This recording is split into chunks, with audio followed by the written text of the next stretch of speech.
blending is as much an art as it is a science. Yeah. Well, it's really interesting when we get asked about, say, Johnnie Walker Blue Label or Johnnie Walker Black Label, we often get asked what's the recipe. Another question about blending that comes to my mind is consistency. Yes. Right? Yeah. We have such a wide range of consumers, of customers right the way around the globe. So great, amazing chefs, great designers like Raoul Mishra, like Olivier Roustand, being able to see how they work, how that comes to life. Describes Blue Label in one sip. Luxury. Hello and welcome to another episode of Sip by Sip with the Dram Club. Today, we have a very special guest, but before that, we need to talk about the whiskey. There are very few whiskey names that are as synonymous to rarity and craftsmanship as the Johnnie Walker Blue Label. And even fewer people know its secrets as intimately as our guest today. We have Dr. Emma Walker, the master blender of Johnnie Walker. And today, we sit with her as we explore what makes Blue Label so iconic. Is blending an art or a science or both? And what's the inspiration and the creativity that will lead to the next chapters of this beautiful whiskey, Johnnie Walker Blue Label? Welcome, Emma. And it is a pleasure to have you in India. Oh no, it's my pleasure to be here. Thank you so much for the invitation. Yes. So Emma, you are the first female master blender for Johnnie Walker. Yeah. The brand has a 200-year-old legacy. How's this journey been for you? And what really is exciting and terrifying about this job? I mean, it's amazing. I'm coming up for 4 years in the role of master blender. And in my head, it feels like it could be 4 weeks or 40 years. It's somewhere in between. But it has been phenomenal. I mean, I'm still working with the amazing team. So we're a team of 12 blenders that look after all of Diageo's Scotch portfolio, look after the quality and the character. So it's great that I get to come and work every day with my friends, my peers, and we get to talk about whiskey and those whiskey. But it has been amazing just looking at the innovations that we've had over the past few years, and also looking at after Johnnie Walker Blue Label as ever. So Emma, blending is as much an art as it is a science. Yeah. It's about consistency, but it's also about creativity. Yeah. So talk to us about a little bit of your thoughts and philosophy of blending. Well, it's really interesting when we get asked about, say, Johnnie Walker Blue Label or Johnnie Walker Black Label, we often get asked what's the recipe.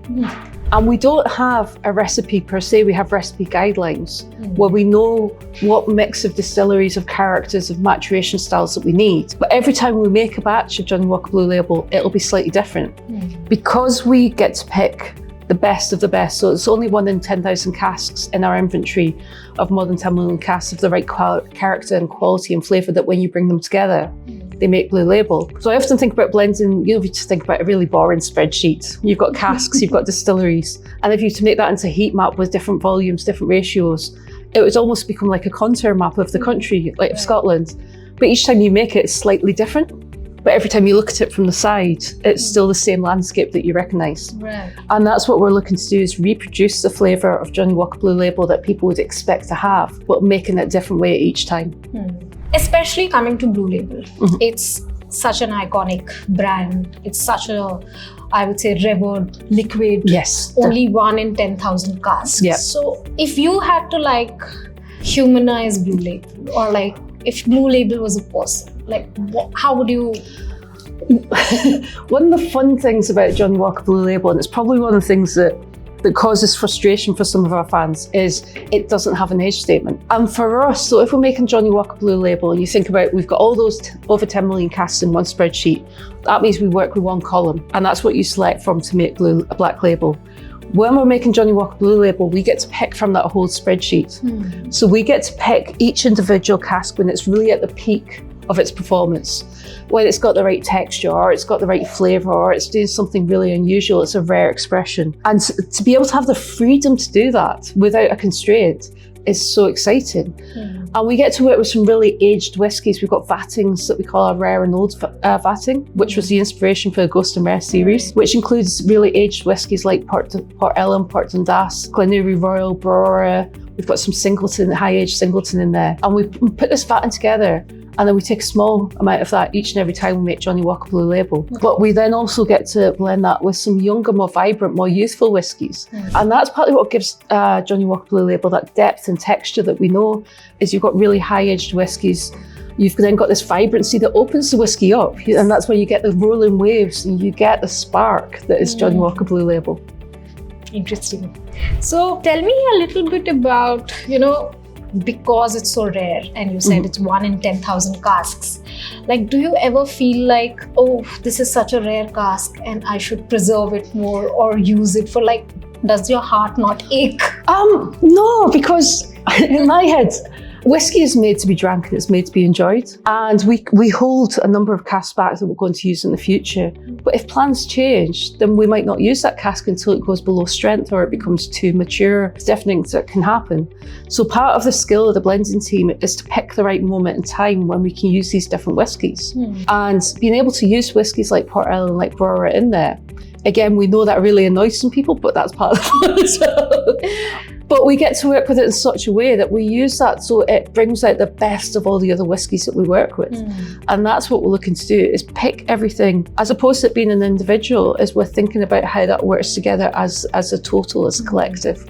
Now you mentioned, obviously you manage the Black Label blend and the Blue Label blend, and the audience for both the blends is very different. Yes. So when it comes to cask selection, what are some of the criteria that you have that this should go in a Black Label blend and should go in a Blue Label? So with Johnnie Walker Black Label, what we're thinking about is balance. So balancing distillery character and maturation style. So what's so important in there is we have that range of distillery character from the really smoky whiskies to the freshest and the sort of vibrant whiskies. We've got tropical, we've got ripe fruits in there, we've got meaty flavours, cereal note. And then you balance that with the richness of ex-sherry or PX Oloroso seasoned cask. And that is then balanced. Some of the dryness you get with that is balanced with the sort of sweetness and the softer texture of ex-bourbon. And having refill casks in there as well, that gentle maturation, is so important because that lets the distillery characters shine and sing and really come together in an orchestra. And for me, that's what Black Label is all about. It's about that balance. So you've got big, bold flavours, but you've got nuance and you've got texture. And you bring it together into this beautiful, nuanced, balanced whiskey that's great for a dram, but also amazing for a cocktail. Because you can either accentuate flavours or you can counter flavours in there, especially in the hands of a very skilled bartender. It's fantastic. With Blue Label, we're really we want to really finesse that sort of rich sherry style flavour. And again, we do another vatting. So we keep talking about vattings, but we call it a sort of sherry style vatting. So whiskies that have spent a long time cask, either ex-sherry casks or PX Oloroso seasoned, we bring those together. And then again, we take portions of that for each and every drop of Johnnie Walker Blue Label. And that's what gives it almost that anchor point, that depth and the richness. Then you've got that beautiful, the rare and aged that sort of wraps around it. We've got some lovely aged grains in there where they have that sort of luscious texture, like just that mouth-wateringness. And then you've got a lovely, some younger malts, some different rare expressions that just all come together and create that beautiful dance on the palate that has that depth, complexity, and just that luxury feel to it. Another question about blending that comes to my mind is consistency. Yes. Right? Whiskey obviously ages in the barrel and you may never know how, even if it's the same sherry cask barrel, the liquid could, taste different. So how, as you and your team, how do you guys manage to keep the blends consistent year on year? So we've got lots of different touch points through the whiskey making process. So we've obviously got lots of quality checks on the grain coming in.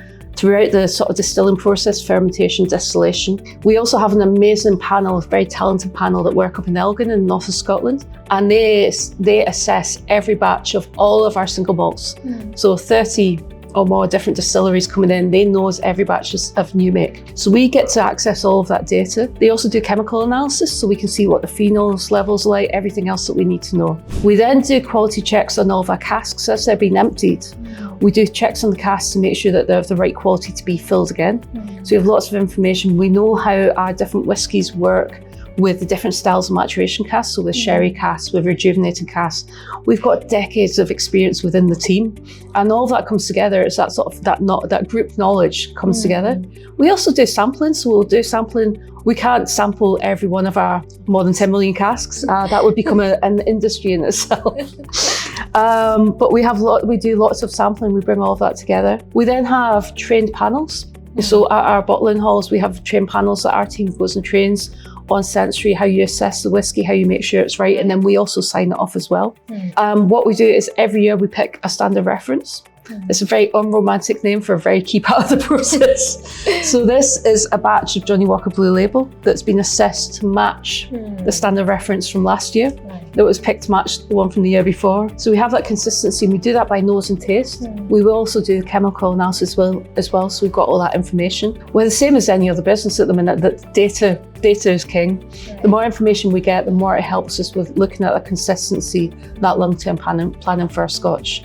But yeah, every drop of Johnnie Walker Blue Label that goes out is nosed, is tasted at 40%. And we also reduced down to 23% ABV. Okay. And that's partly so if we have to nose lots of samples, it takes away the alcohol burn.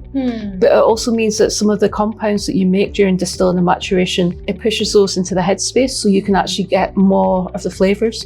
So if there's any notes we don't want in there, we can pick them up easier. And if it happens that batch gets put to one side, we work with it and put it into the right place, but we'll bring another batch in to replace that one.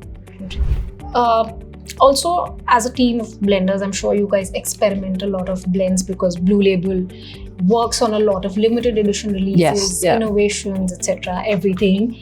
Has there been like an accidental blend that was like, wow? Like, any funny story?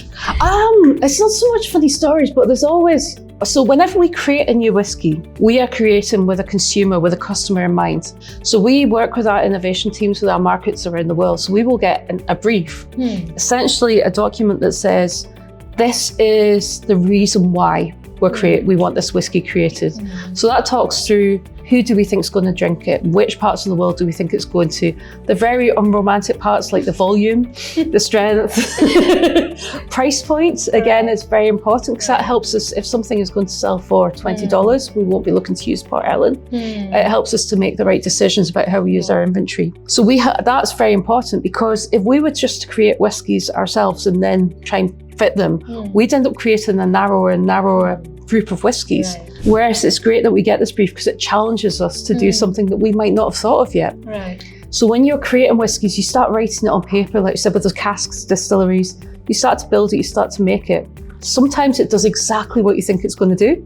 But even though it does, you make other variants just to check, is it in the right place? Sometimes it just does something completely different, because it's Scotch whiskey and it likes to keep you on your toes.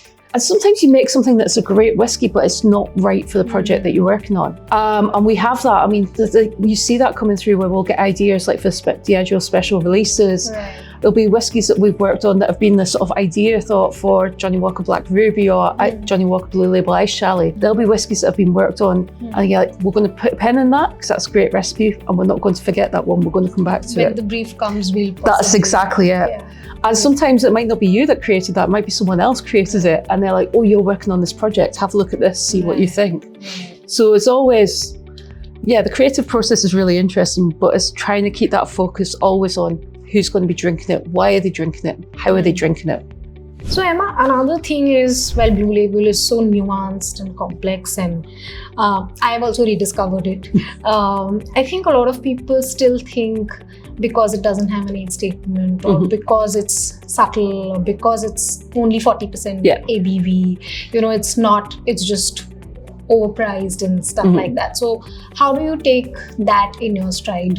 Well, we have such a wide range of consumers, of customers right the way around the globe. So in a number of cases, if you look at our sales of Johnnie Walker Blue Label, we know that it's doing a great job. There's a lot of people that really like it. In that large number of customers, we also have a wide range of palates and preferences. Everyone's own personal experience, their heritage, their history shapes how they taste the whiskey. So For some of that, where the ABV, they might want something that's a little bit more powerful. We do have special releases of Johnnie Walker Blue Label that we release at 43% ABV and 46% ABV, where it's a little bit more boisterous. It's a little bit more complexity going on, a bit more strength in those characters. But we also do work, so we have our innovations, our limited times innovations that we look at with the world of Johnnie Walker Blue Label, where we explore the flavours in Johnnie Walker Blue Label, but push them out in different ways and look at different expressions. And because those are limited editions, we get to pick with really small pockets of casks that we don't want to get lost in Johnnie Walker Blue Label, but we can really make them star of the show in our limited editions. I think your answers perfectly set me up for my next question. There's a very interesting release that Johnnie Walker did, the Blue Label Umami. Right. Yeah. I could have never imagined that umami as a food flavor, which is so, I would say, savory and tingling and pungent that you enjoy in like Asian cuisine, is something that you could ever experience in a whiskey. So was it your love for Asian food that got you to make umami, or how was umami conceptualized? I mean, it was something that, again, from the Johnnie Walker, the global brand team, our innovation partners, they were like, we should make a whiskey that's umami. So I worked with George Harper on this whiskey, and we did that. Right, what's umami? You go to Google and savoury and you a bit like sort of scratching your head. And also we didn't want to be culturally inappropriate as well. So when we then were told that we're going to work with a great Chef Kobayashi, that was amazing. I mean, getting to talk to Chef Kobayashi, getting to work with him, to collaborate was such an honour. And it was great getting him to talk us through what umami means to him and to Asian cooking and the impact, how you appreciate something in front of you. And in simplest terms, he said that umami is deliciousness. It's when you take a bite of something and you want to take another bite. It makes your mouth water. It makes everything just taste much bigger. And when he said that, we were like, Scotch whiskey, Johnnie Walker, that's the perfect place for us to be looking at that. But we also wanted to make something that was umami, but also spoke to Johnnie Walker and spoke to Scotch whiskey. So we knew there was going to be sweetness in there. There was going to be a sort of softness. There's going to be fruitiness. But we do also already have some savoury flavours in the world of Scotch. So if you think about the Beast of Dufftown, you think about Mortlach, you think about Benrinnes, Dalyun, you've got some great flavours in there. We've got smoky whiskies like Talisker, where it almost acts like salt and pepper. It's a seasoning on there. So there's a whole world of flavour, and that's what we thought about. So we started making up sort of building blocks, sort of mini blends, that when we went to see Chef Kobayashi, we were building the blends up with him. So it was great sort of being able to, as he talked about his experience and his knowledge, so when you sort of pick up a glass of umami, the way that I think about it is him describing his childhood, where he grew up in the mountains in Japan. He'd go outside first thing in the morning because he was very driven and it made me tired of thinking about him getting up at 5 o'clock in the morning. But you go out and you've got that sort of dampness, it's like a greenness, but it's like an earthiness. Like you start to pick that up in the whiskey, and then the sun starts to come out, so you start to get like almost this sunshine after the rain. There's a bit of petrichor, there's a bit of ozonality to it, and there's a sort of dryness. And then someone set up a fire burning just over the top of the mountain. So you started to get this gentle wood smoke coming through. When we started to put that together, we did it, and we used whiskies so we had Benrinnes in there, we have Mortlach. We were going to use Kalila when we were blending, but we were blending parts of this and then took it to got Chef Kobayashi to feedback on it. And he was like, with Kalila, it becomes almost too much of the sea. It's too big. So we then undid it. Reblended and used Talisker, and he was like, that's it tastes more of the earth. So for him, the way that he thinks about it is like umami is almost of the earth, of the land, even though you can use it with ingredients from the sea. So it was great building that up together. And then when you taste it, like it tastes of sweet fruit. I mean, you've got that beautiful that burst of like fruit at the start of it, where we talked about some of those aged grains. You get that lusciousness, and then you start to pick up the savouriness. It's almost like you've been cooking a roast foods, and when you're making you've got all the juices, and you're making like a meat jus, you've got some berries and that in there, and you've got salt and pepper, and then you go back to the sweetness again. In fact, we'd done a tasting with umami, and someone said, I can actually feel like I'm having a dish which has soy sauce in it. Yes. And that for me was a revelation. I was like, umami. It was amazing, because we were tasked with them, like, we don't know if we can do this. But being able to do that with Chef, and sort of think about how he built up a menu and built up dishes, and think about the whiskey in the same way. I mean, I think that's changed how me and George think about making a whiskey and how we sort of build it. And it's changed how we sort of view some of our whiskies as well, some of our distilleries. So it was great having that learning process on both sides. I think we can aspire to have like a tikka kind of a blue label someday in the future, I'm sure. Oh, that sounds fantastic. Emma, tell us like umami, and there are also a lot of innovations that happen, which is the Ghost and Rare series. There are a lot of innovations that happen, limited edition Chinese New Year's and stuff like that. So how do you think a lot of these got inspired? Like food, of course, is one thing, but what are other inspirations for these? I mean, if you think a big part of inspiration is the cultures that our whiskey goes out into. So we're very lucky, like Johnnie Walker, it's been throughout its history and heritage, it's been known as traveling the seas, going out to sort of four corners of the world, 120 countries before Coca-Cola was in four.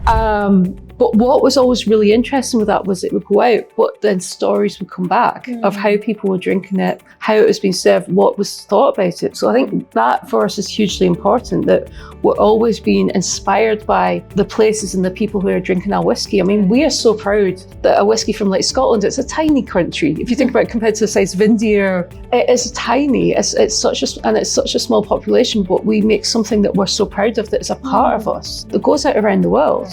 And it brings people together and becomes part of their celebrations. So being able to tap into that and seeing how it becomes part of people's celebrations, their life stories, different things, that's such an inspiration. So being inspired by people, by culture, by art, by great, amazing chefs, great designers, like Raoul Mishra, like Olivier Roustan, being able to see how they work, how that comes to life. I mean, all of these are just fantastic and give us different points of inspiration.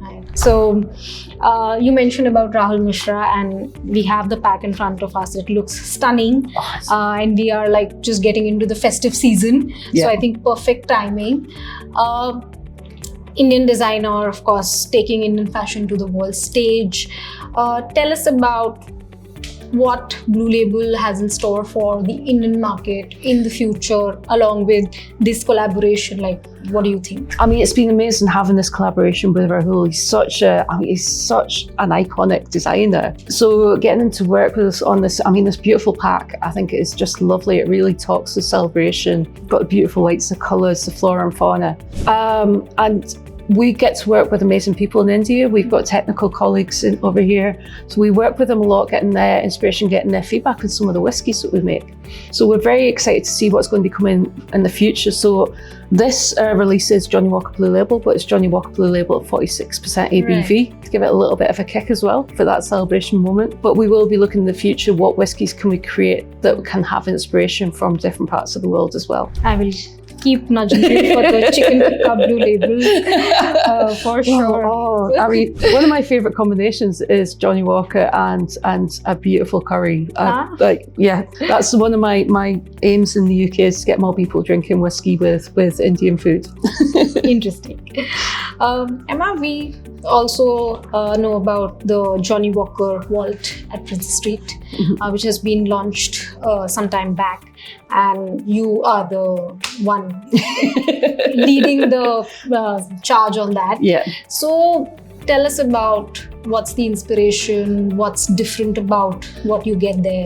So the Johnnie Walker Vault is a number of different things. So it's an actual physical space. So it's based at the Johnnie Walker Experience on Princess Street. Down in the cellar of that building, it used to be, part of the building used to be a bank. So it's an old bank cellar. Okay. So it is, our vault is in what was the old bank vault. So where it used to hold jewellery and cash, paintings, that's now where we have our liquid gold. So in that space, we've got a collection of 500 of the finest whiskies that we have in our inventory. Now, some of these are very high aged, some of these are ghost distilleries. You mentioned the Great Port Ellen and Brora. Some of these are some of our youngest whiskies, but are innovation whiskies. So we've got whiskies that we've created at our pilot plant in Leven, our experimental distillery, where we only make 3 casks of spirit from each experiment. So we have just amazing expressions, things you might never see again in that space. We also have whiskies that have been created before. So that, for example, that I created with Jim that we then put back into cask. So as we've been maturing, those whiskies have been maturing further and developing. So we really are looking to blend in the blending artistry and the heritage of what's come before. So we are going to be doing a number of things with that. So we are going to be starting the private blends. So this is where people can come to visit us in Scotland. We'll get to know them before they visit. We'll start to create a great whiskey that talks to their story. So we're using those whiskies in the vault to tell someone's story, to create another layer of what they're all about. So I take inspiration from talking to them, getting their ideas, asking them things like, what's your favourite season? What's the music that makes you? What are important moments in your life? I'm taking that as inspiration to create a whiskey. We'll then work on that together when they come to Scotland. That then will go into our archive. So they'll get to take away a beautiful Baccarat bottle with their special bespoke blend. But there are notes and everything that will go into a special book and that will go into the archive. So they become part of our archive. And they get a very bespoke Visit Scotland created for them with our private client team. We also are working with different creative partners as well. So our first partnership has been with the amazing Olivier Roustan. So we created our seasonal expressions that were released in March. So that's where we released only 100 bottles, 25 bottles of each season. So spring, summer, fall, winter. And all of these talk to different key points in Olivier Roustan's life and what inspired him, what's driven him to be who he is, but bringing that to life in a whiskey. And then we've just released the couture expression, the couture blend. So this is really talking to being at the sort of top of where you want to be, you know, being the master at something. But also talking about the heritage, the history that's come. So using some very rare aged expressions, ghost whiskies. But also talking about technical capability, like technical excellence.